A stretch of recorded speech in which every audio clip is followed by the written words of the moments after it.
Greetings, everybody. Welcome back to another episode of the Healing Brothers Presents. It is time to deal with the pain. I'm one of your co-hosts, Brandon Jones, and I'm with the legendary Sam Simmons. How are you doing today, Sam? I'm fine. I'm fine. I'm not going to be the usual grouchy dude today. Starting out, I'll get there before it's all over, though. Mm-hmm. Yeah, Mm-hmm. yeah. So I'm good.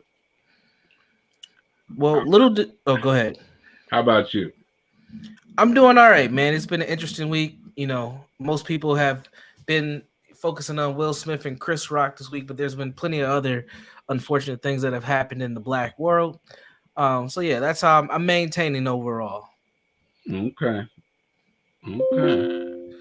So last week we did the podcast, and no, we didn't do the podcast last week. We took a break, but little did we know, a week later, from when we did go live, that we would see two very wealthy black men, two very well known around the world black men, find themselves in a situation that will dominate the YouTube streets, the cable news outlets, your coffee shop conversations. Everybody talking about Will Smith and Chris Rock, and unfortunately, it goes back to something that you and I have talked about for so long, which is men managing their emotions, which is our topic for today, and how trauma shows up for us and unhealthy relationships. Damn near everything was displayed in that whole interaction, and what has happened afterwards with how we have responded. I've seen all types of crazy responses.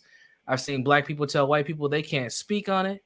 I've seen black people pretty much come to arguments and fights due to them feeling if it was correct for Chris Rock to be slapped or not. I've seen this turn into this is how we protect black women. I've seen this talked about as professionalism and how we should how should we show up in professional spaces. I've seen this being talked about as this is 400 years of oppression and on display for black folks. I've heard it all, man. Every angle you can cover in this thing, I've heard it all. So, what have you seen? What have you heard? This topic's been beat to death, but what is Sam Simmons' perspective on Will Smith losing it and slapping Chris Rock at the Oscars? Well, if you want on that particular thing, I look at it from the standpoint of a black man decompensating over a period of time, uh, um, leading up to this, right? You know, most folks want to talk about what happened in 2016 when Chris did the Oscars. That was the year that was, um, you know, some of the folks were boycotting the Oscars, Oscars too white or something like that, and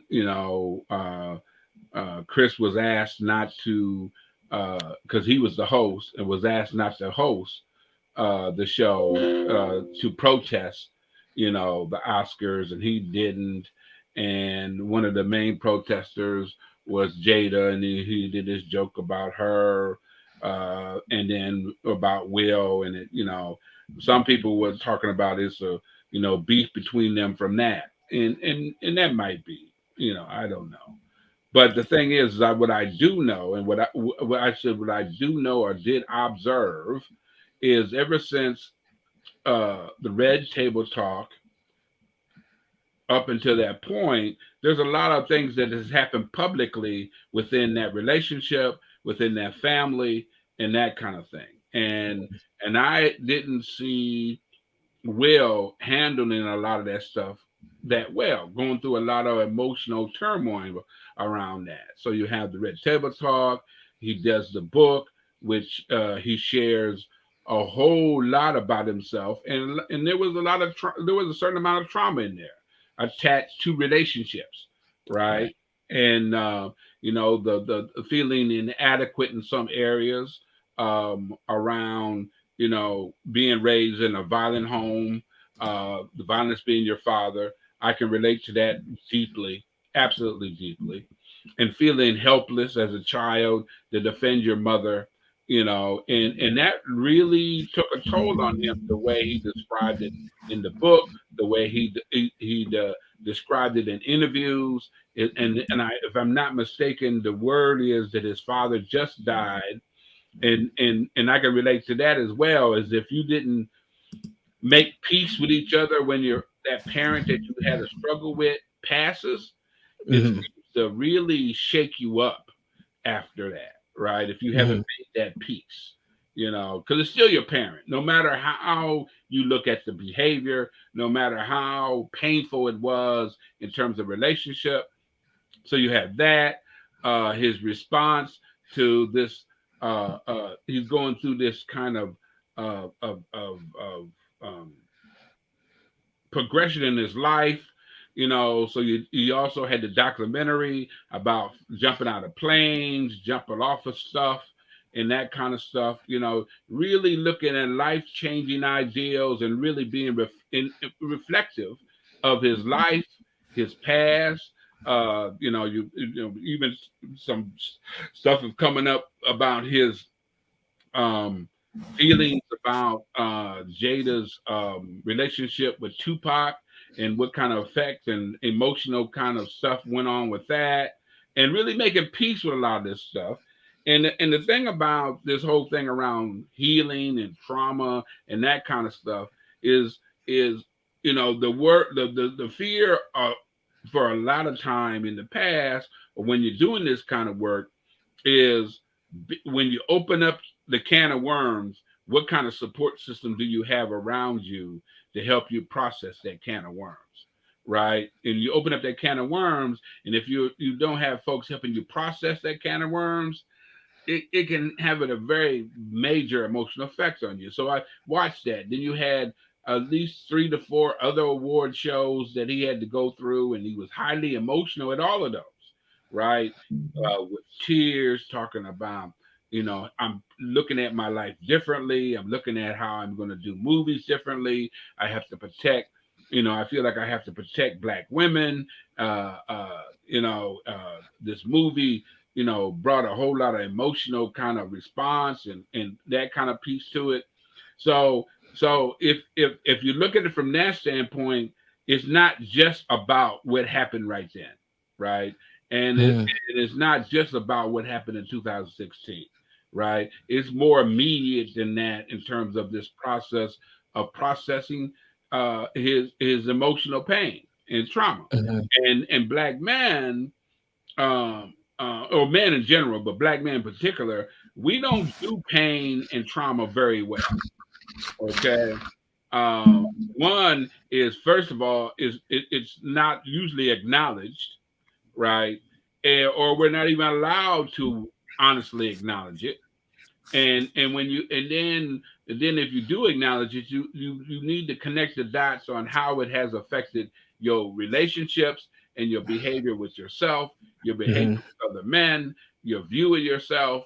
And when you don't have that processing, the next thing you know, we do something that's out of what other people would say is out of character. At the same time, we learned more about Chris's experience, which was, again, I see some similarities in mine about growing up being bullied not just by Black kids but white kids at the same time, being harshly bullied, and the therapy he went through to deal with that bullying, right? And the fear of his own anger. I can relate to that, right? I was little fat kid, bullied, scared. I was so scared of my anger, I didn't want to fight.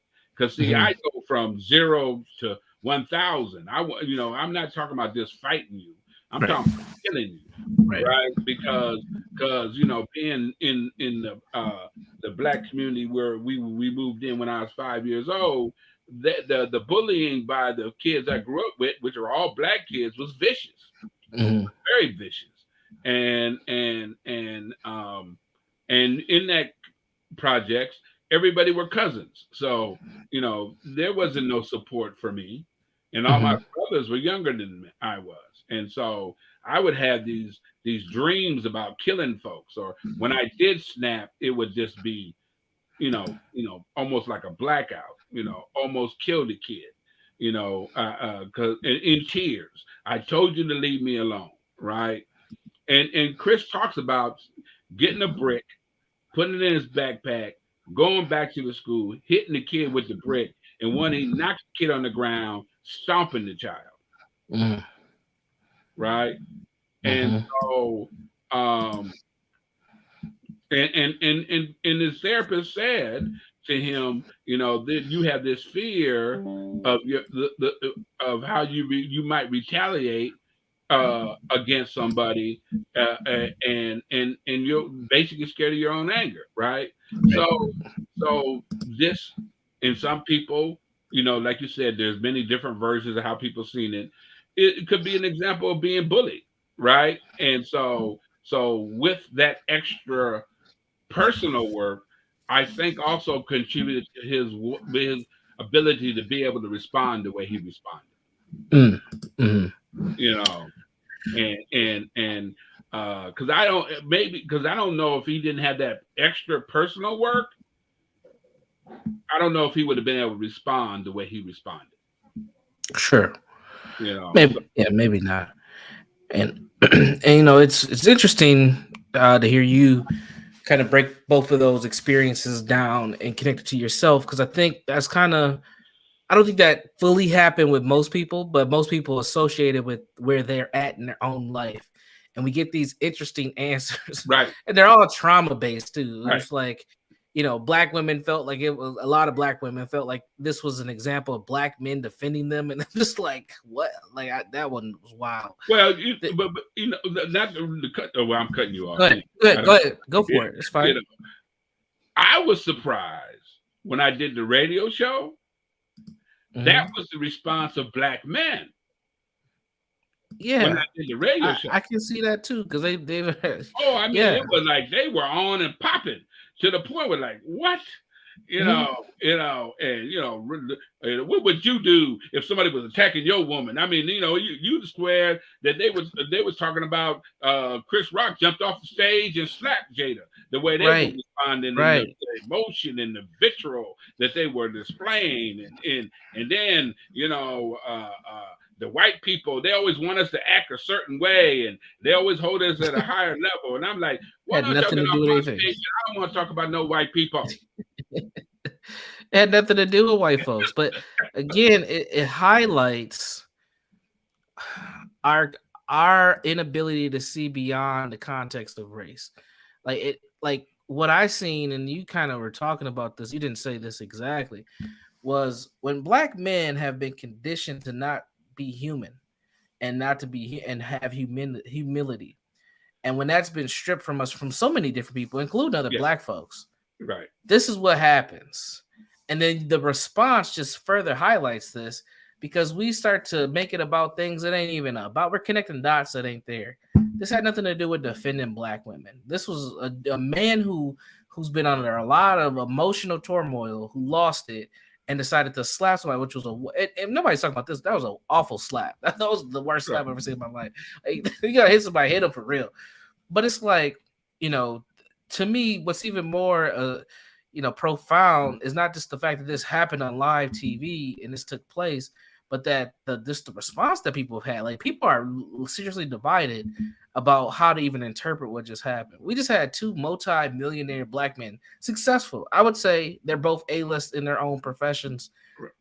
Actually, assault one person to get assaulted on national TV, and that to me, for us to associate it with our own levels of protection, our own levels of defending, our own levels of what white people want us to do in white spaces. I'm just like, man, we got a long way to go before we even understand where healing is supposed to begin. Because if we're going to respond with those whack responses, we're not ready for this real healing work that we need to do, Oh because well, we're so disconnected from what is happening that we're making it about stuff that is not even necessary.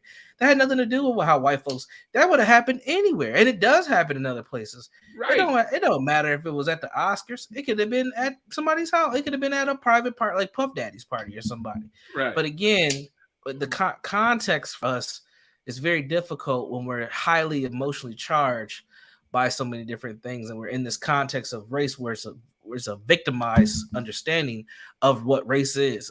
I found this whole week to be very fascinating. That's why I've been quiet. just listening, watching, and just seeing like, boy, this healing thing that we've been talking about. I don't know, man. I Well, thought we well, were making a dent. I don't know. oh, you did.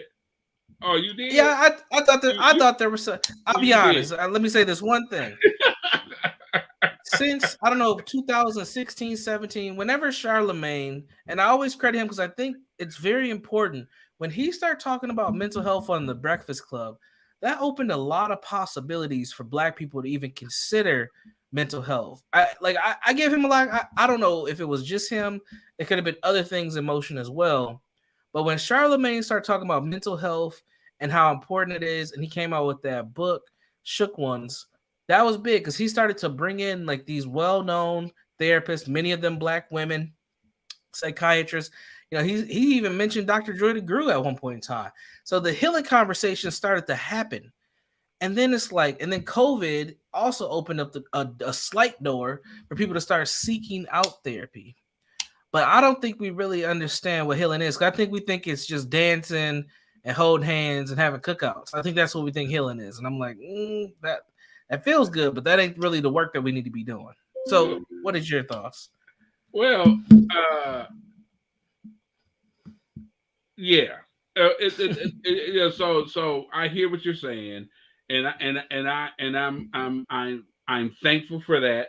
You know, the conversation about mental health, Yep. right?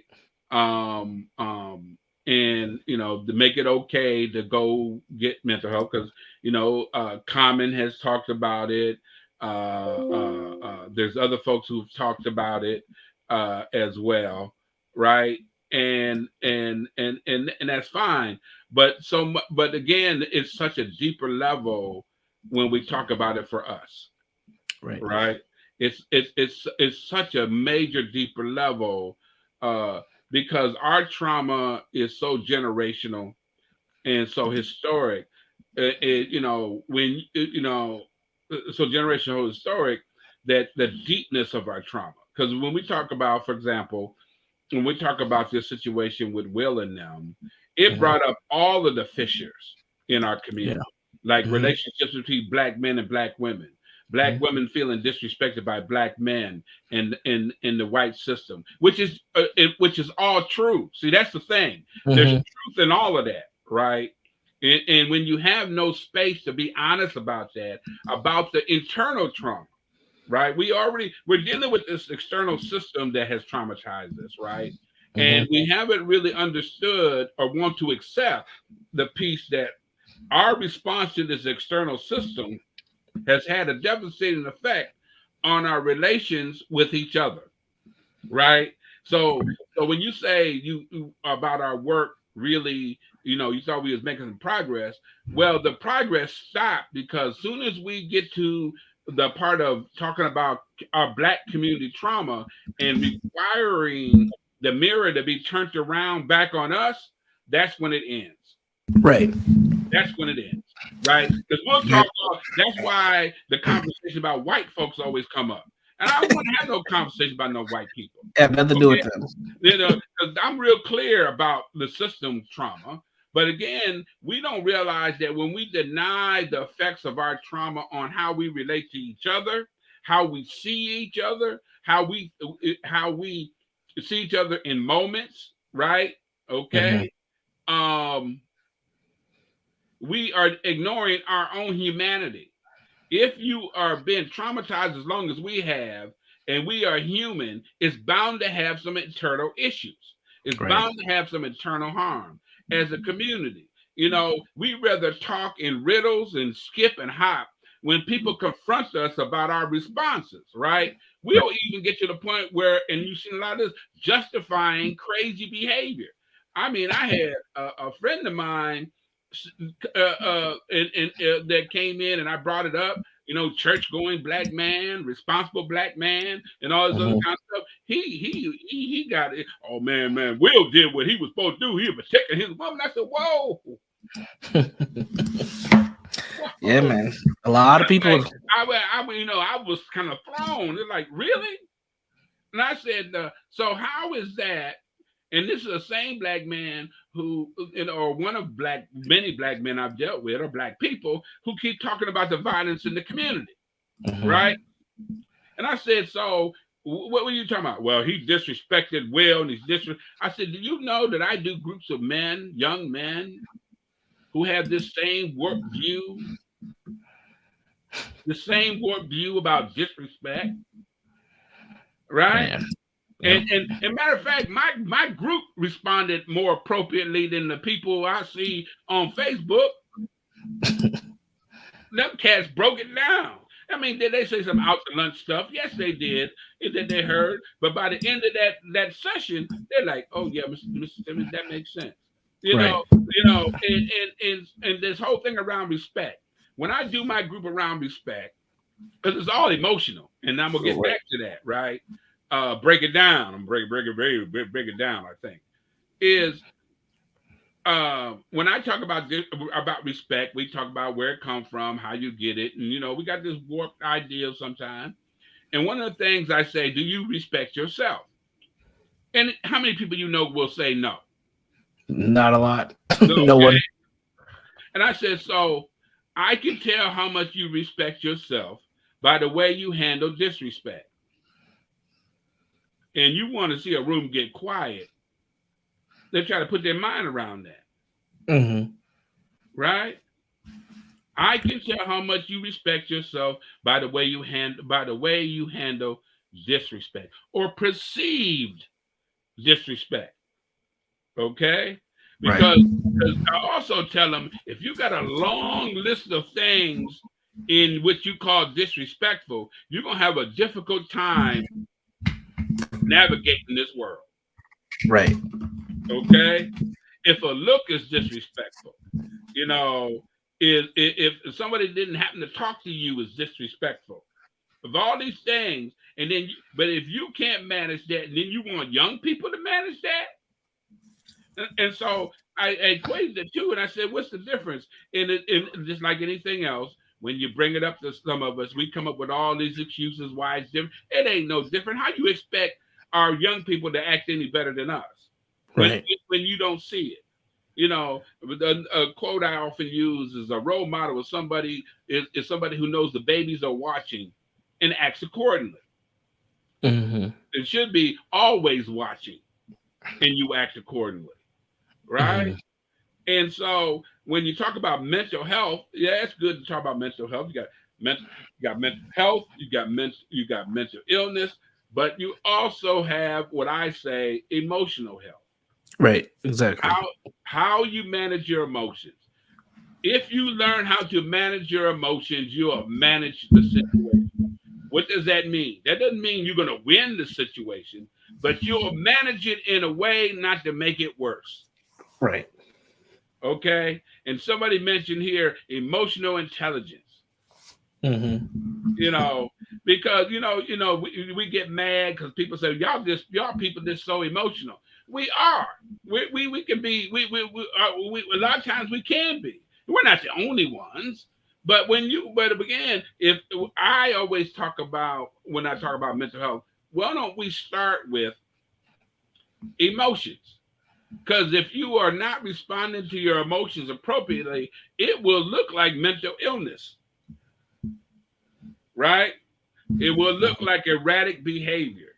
And we got all this information about trauma, easily triggered. Mm-hmm. Okay, a whole list, easily triggered, uh, uh, uh, live in the moment, uh, use alcohol and drugs to manage our emotions and trauma. All of those are real conversations that Mm-hmm. we have, and so the issue comes down to, again, if I manage my emotions, I can manage the situation. That don't mean you don't do anything, Right. but again is so if you come up and you slap me and I stomp the shit out you, what are you going to remember? Getting stomped out. Getting stomped out. And that's everybody else gonna remember. And then Right. you walk away in a situation where you've been offended. Now you gotta say you sorry. That's the worst Right. position to be in. Man, I've been in situations where I've had brothers and I mean brothers and black folks do stuff to me, and because I didn't respond like they would respond, they don't even know how to look me in my face. Mm-hmm. Because once you respond inappropriately, nobody said not to respond at all. But once you respond in a over the top emotional way, you let them off the hook. You let them off the hook. You know, Mm-hmm.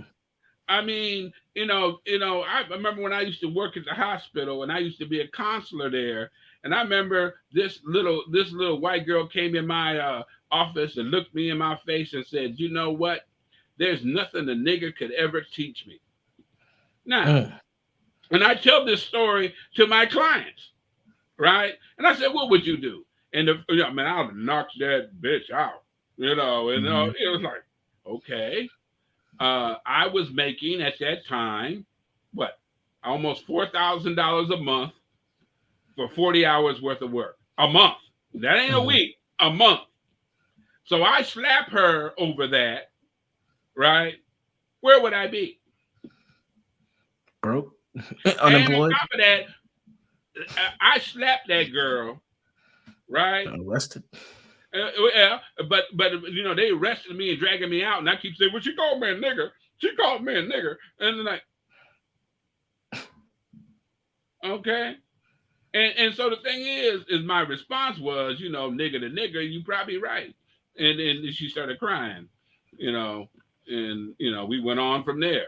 Mm-hmm. But the issue is I learned a long time ago, because again, I was the other extreme, scared of my anger because my responses were off the chain, right? To the point where there is a different kind of response. Sometimes it's best not to respond, okay? Even though I'm feeling all of that emotion and the stuff, but but I also have places to process that. Mm-hmm. Think about that. What kind of places do we have to process that without somebody validating our ignorance, Mm-hmm. Yeah, right? not many. Okay, and all of that is a trauma response, right? We talked about like racial fatigue. You get wore out. We're human. You get wore out. You need a break. You need a break to be able to demote. You need a break where you can just kind of talk about how helpless I might feel as a black man, Mm-hmm. right? And when because we have ignored, especially black male trauma, it shows up on how we deal with our women, how we Right. deal with the community, and then on top of that, our community has been conditioned because of the mistreatment of systems to make excuses for our black men, to make excuses for our behavior. Yeah, we can. Two things can be true at the same time, but again, because you can be right and wrong at the same time, right? Mm-hmm. Yeah, I want to protect my wife and protect her honor. Okay, that I don't have no problem with that. Right. But what you do with that, Right. That's what's important. that's what's important. Right. I mean, what we got here? Being emotional is being human in response to what happened and what is happening and what has happened. Yeah, we human, but sometimes we deny our own humanity. When you deny your own humanity when you refuse to deal with your trauma straight up and the emotional attachment to that trauma, and Right. that's what's being lost, right? Mm-hmm. Because you said I thought there was hope. I don't know if I got hope because again, if the more I get closer to having us turn that mirror around about the looking at the effects of that trauma, folks want to shut Mm-hmm. down or don't want to talk to me no more. Right. Yeah. Because the internal stuff is killing us, It both is. emotionally, physically, and spiritually. It's killing us, and it's And been killing us. and we only know one way to process it collectively, which is from a place of victimhood is the best term, but it's like this place of there's no power, there's no, you have no agency. Right, The only way for us to feel better is for white people to stop and acknowledge our pain, and I right, think that is the wrong way Oh, of, please. of processing this completely. Um, let's answer a few. I see a few questions in the chat. Let's go for them. The first one was, with men, is there a difference between a hand slap and a fist punch? Are they the same gesture? Now, my answer to this question is yes, there is a difference. A fist punch, which is a more lethal blow, um it's just that it's more of a lethal blow. A slap brings on a connotation of insult. Like you're slapping, like you're open hand slapping another man, you're pretty much calling him a punk. Like that's how I grew up. Like you don't just slap men. Right. You end up punching, you supposed to punch somebody, but if you slap them, you're saying you're weak, calling them a b, like that. That's pretty much what that is. What about for you, Sam? Is there a difference between a slap and a punch? No, no, you do Still, either one of them. I got a problem with yeah. it. It comes down. It comes down to our. That's back to what I'm saying. Yeah. We these definitions. You what you defined is right. I grew up with the same idea. A man Still both wrong. Yeah, a man does Yeah. not slap. If he slaps you, he's trying to not. He want to do more. He want to do more than hurt you. He wants to insult you. Insult. Yeah, it's an insult. It's an over the top insult. But no, but if you do it to me, man, the response is gonna be the same, right? I ain't got time for all that nuance, right? Absolutely. You Yeah. know, but again, it is that whole thing about if I, a man slap, and those are those internal male rules, community rules, and all this other kind of stuff that are counterproductive, right? And we'll spend more time talking about the rules because I know you over the week and some of the responses you heard on Twitter and all that. We got all these rules on how you're supposed to deal with conflict, and none of Yeah. them hardly none of them are healthy, right? Yeah. And then on top of that, the if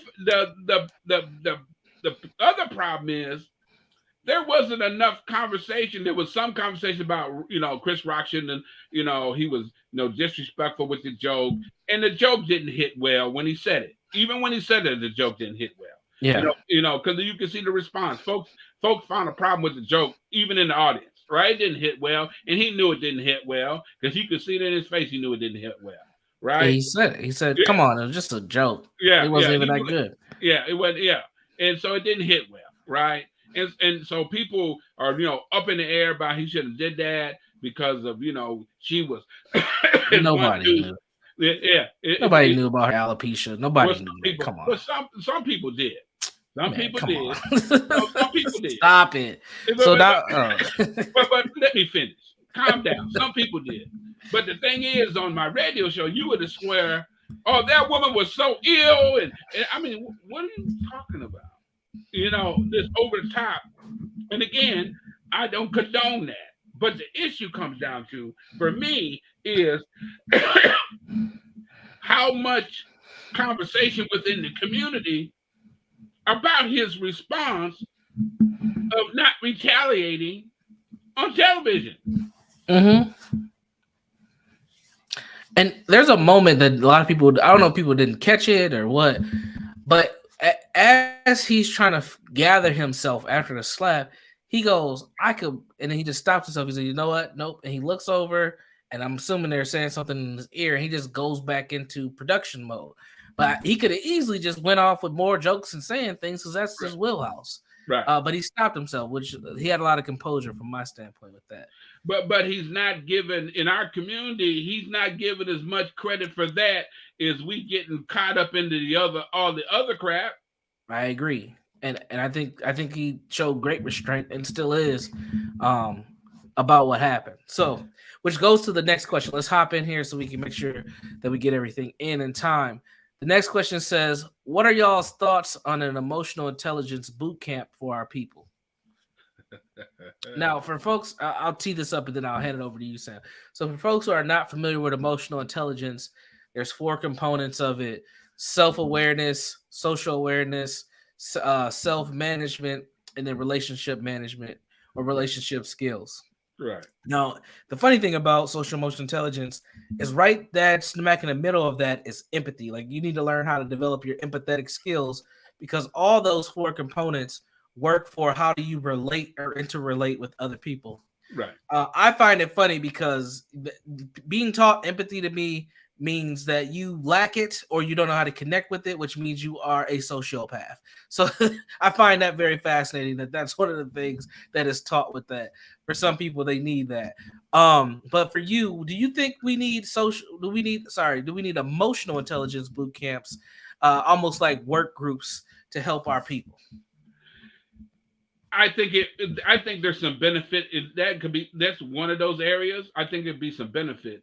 But but the thing in terms of dealing with our people, it can't be done in the way it's usually presented by mainstream. We have to break things down differently in terms for us to understand it, because when you've been harmed as much as we have been, you have to address the harm. You know what I'm saying? And so, and the fact that what was coming up around the emotional intelligence, when one person said, we're always expected to act, white folks always expect us to act a certain way. And the thing is, or act like them. Why is always when we start talking about healthy ways, when you say act like them, what do you mean by that? White folks are our creators and our God. That's Yeah, why. but again, if it's healthy, it don't matter what color it is. You know what I'm To saying? black people, it is. We don't exist without white folks. We we Yeah, have we have to connect everything to them. We have to. because I've had people when you talk about emotional intelligence amongst black folks, they're talking about, oh, you talking about that white folks stuff. Whoa. We don't I, know any. We don't know a life without them. They are our creators. you know, I was talking to somebody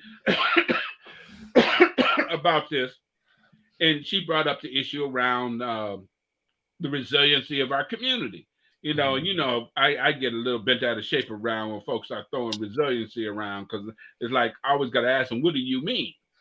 Right? Well, the resiliency that our forefathers had, no matter what, we will, bring our best efforts, right? We will always show ourselves in a respectful way, no matter what's going on with somebody else, right? Mhm. uh, and we will always show self-respect, right? And I forget some of the others, but when she said it, I said, I like that. I agree with that. When she was talking about what does it look like, right? Mhm. Resiliency. And you know what I asked her? I What? said, now think about this, because I think all out of the, it weirdly. I said, if we would say those characteristics that you gave for being resilient or showing your resiliency, what would you think a black folks' response to that would be? And we both said they would call that white folk stuff. Mm. Yeah, that's sad. They are our measuring stick for everything we see as successful, healthy, fortune, hope, resiliency, all the positives we associate with white folks. And if we really took a honest look at white folks, there's some white folks that are in awful positions. A lot of them, like Yes, I don't know, more of them that are in bad situations than there are black people in this nation. But we just say, when it comes to whiteness and white supremacy, it is the end all be all. I mean, even to the point where we look at education as white. Like that's crazy. But white folks, when you compare it to other people around the world, they're like 25th when it right. comes to being In educated. this nation, yeah, versus other countries Yeah, or industrialized countries. right. And the thing is, again, I on the radio show on Friday, man, I just lost it. What? Don't talk to me about no white folk. I remember I did a presentation. Well, I do them often, and I remember there was a white person came to me. She says, "You didn't talk about white people much." I said, "No, because they're not important." Oh, she was insulted.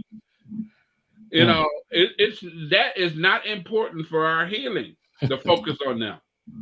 It's not. Do they not exist? Fine. But let you get back to reading comments and stuff. Anything else you want to address?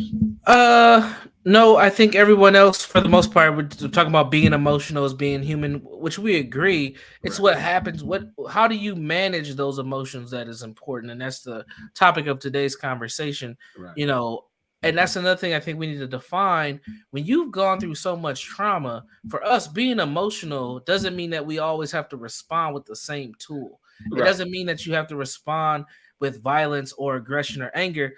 And even when you've been violated, sometimes, depending on the context of the situation, determines how you're supposed to respond. And I think, given this example, we've seen two responses. Actually, we've seen a lot of responses, but the main two responses, one being Will Smith's and the other being Chris Rock's, on how we can conduct ourselves given the situation. That could have went down a lot of different ways, and we just seen it displayed in a way that has created a national conversation on how we're supposed to be. White folks be damn, we can move them to the side. We have to figure out the best ways for us to respond for our people and how and who we represent. Go ahead. Well, in here, the person who wrote about in the emotions is human. They put in shutting down is emotional numbness and a symptom of post traumatic PTSD. stress. And I agree with that, right? But we're not talking about shutting down, Mhm. right? You know, but the worst thing is when you ignore it, and we have a tendency to ignore it until we get to moments, and we can't do that, right? You got to get muscle memory, and you have to work at doing something differently if you want to do something differently. If I don't learn how to respond differently than what my trigger anger problem, I don't be here. Mhm. That took work. And the work started with what was really going on with me, right? That whole feeling of I don't want to be vulnerable ever again to anybody. And so, so I was easily triggered. And when I was triggered, I over responded, made things worse, right? So it ain't about shutting down. It's about going directly at what's going on with you, and figuring out how much of that is affecting how I respond to the world, right? Because it's like, again, when I do my work with my guys, right? They try to justify whatever they did to their girlfriends or the mothers of their children, right? And the funny is, I don't know if you say funny, but the interesting thing is when I interview them, I ask, tell me what happened. Mhm. Very few of them are fully honest.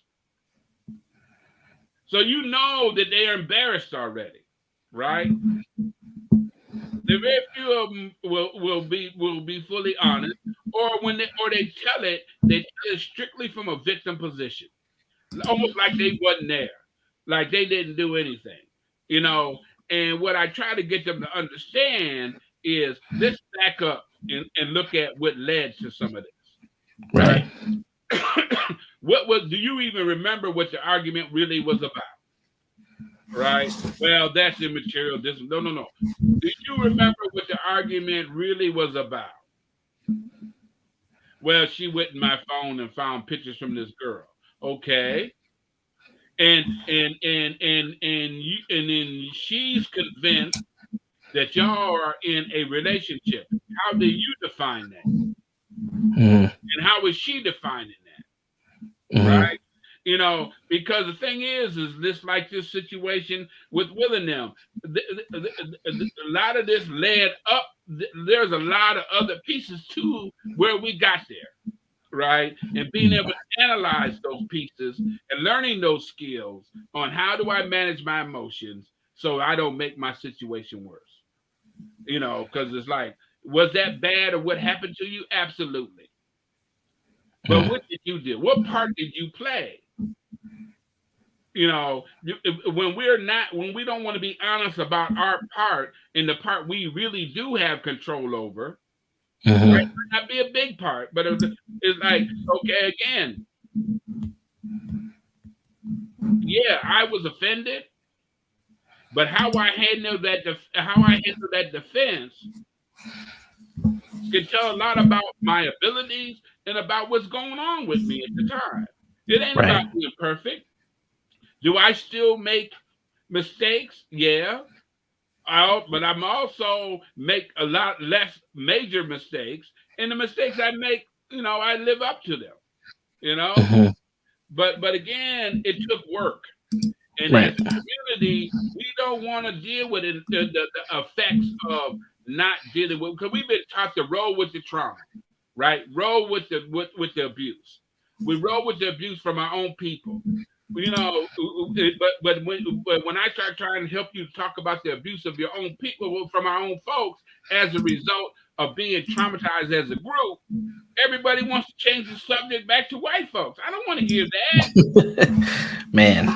We don't have no conversation on how do we talk about the trauma that's inflicted on us by us.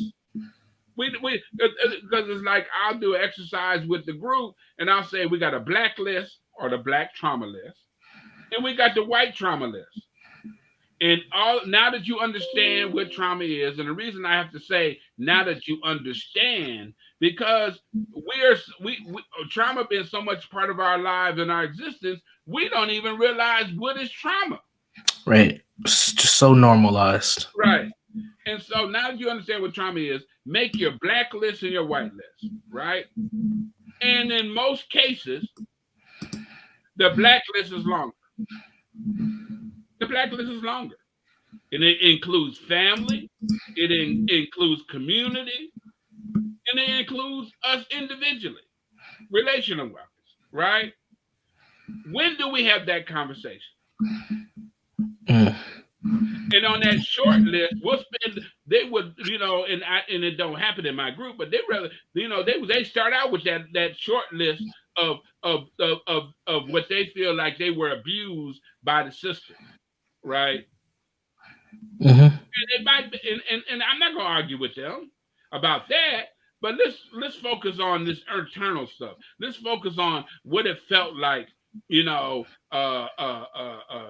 being the father of a child with somebody that you don't have a good relationship with, never did have a good relationship with, and you want to be mad at them like you wasn't there, like you didn't make choices, or you just Mm-hmm. chose not to make no choice at all and let them make all the choices so you can be mad at them. Mm. And so, when they talk about, should we have this what emotional intelligence work camp, you got to include all of this understanding of what does trauma look like in the black community, and the Mm-hmm. history of that trauma, and how does it show up. And this situation with Will and Chris brought up all of those other traumas. Right. Like I said, the relationship of black men and black women. You got black men out here thinking that black women think they're better than them and calling them all out their name. Black women is trying to, can I trust you? You don't defend me against the system. You won't you or you rather, you want to compare me, to white women, and not a positive way. All of that emotional kind of stuff, right? Mm-hmm. Mm-hmm. And then when we have the same kind of warped conversation when we talk about black on black crime or black on black violence, right? We start trying to make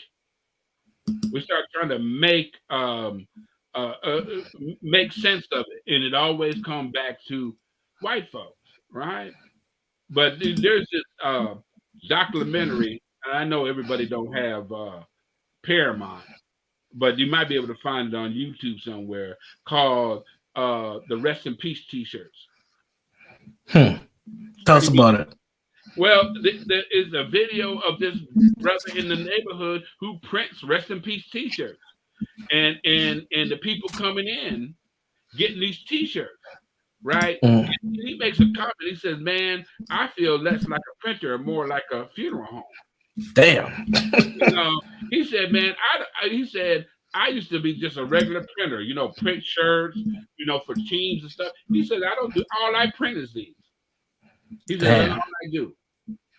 Right. Think And about that.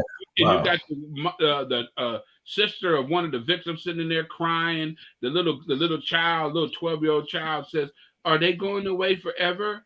I mean, it's 30. Luckily, it's only 30 minutes because it was so damn depressing. But I always had this thought about these rest in peace T-shirts. You got young people who have collected these rest in peace T-shirts. How do you grieve with that? Right? And then he talks about how much he charges for the rest in peace T-shirts. He says, I try not to overcharge for them because they're using these rest in peace T-shirts to pay for funerals. Yeah. So you order rest in peace T-shirts. He says I charge about like $8-9, and then they sell them for $20, right? Right. It was Wow. but I've always had an issue around this rest in peace T-shirts, Wow. um, and again, that internal emotional reactions to each other in unhealthy ways, and then you trying to make peace around that, and then you can't connect the dots, Mm. or connecting the dots is more traumatic to us than because you can't connect the dots with lies. Right. Connect the dots with lies, man. You Right. know, you know, there's something happening to us, and it doesn't happen, and because of what has happened to us in the bigger picture, in the smaller picture, what we're exposed to, is having effects on our responses to each other and the world. And some of our responses that we are having that we need to be honest about is going to get us left behind. Mm. So So with that, what would you say? What are some lasting thoughts for folks as they move forward? Given this situation, I don't think we're done with this Will Smith Chris Rock thing. I think we're gonna ride this out till the next issue happens. What can Black folks learn from this? Just one thing that they should take away from this. that we should really get honest about the effects of trauma on us and our relationships with each other. Mm. Not just walk around talking about the word. And when we're talking about mental health, that's fine. But at the same time, we really got to really have a conversation uh, um, about what's going on internally. Having real honest questions, Mhm. conversation about what's going on internally in the community, and this whole thing about emotional health. How Mhm. do we get to a point of gaining emotional health? Mm. And I Mm. know it's a struggle because the thing is how do you heal when you feel like you're under attack Right. externally and internally? Is a real Wow. question. Yeah, and I think that's a big part of our journey is figuring that out and figuring out how the ways do we do the work for ourselves before we start helping other people. Yes. Because because I'm seeing a lot of what we need to do is come together, and it's like no, we need to work on ourselves. This is a united, independent effort. It's just like when you're on that airplane, you got to secure your mask first before you assist someone else. All right, you want to wrap up? Yeah, traumatize people. Yeah, that's right. If they don't traumatize themselves, Right. so keep doing the work, folks. This is just another example of what happens to us in this matrix that we are currently in. We have a lot more work to do and a lot of places, a lot farther to go. I am Brandon Jones. He is Sam Simmons. This is the Healing Brothers Presents. It is time to deal with the pain. We'll be back next week, 3 p.m. Central Time. Be sure to share this episode if you found it useful and subscribe to us on YouTube at Healing Brothers. Until then, take care.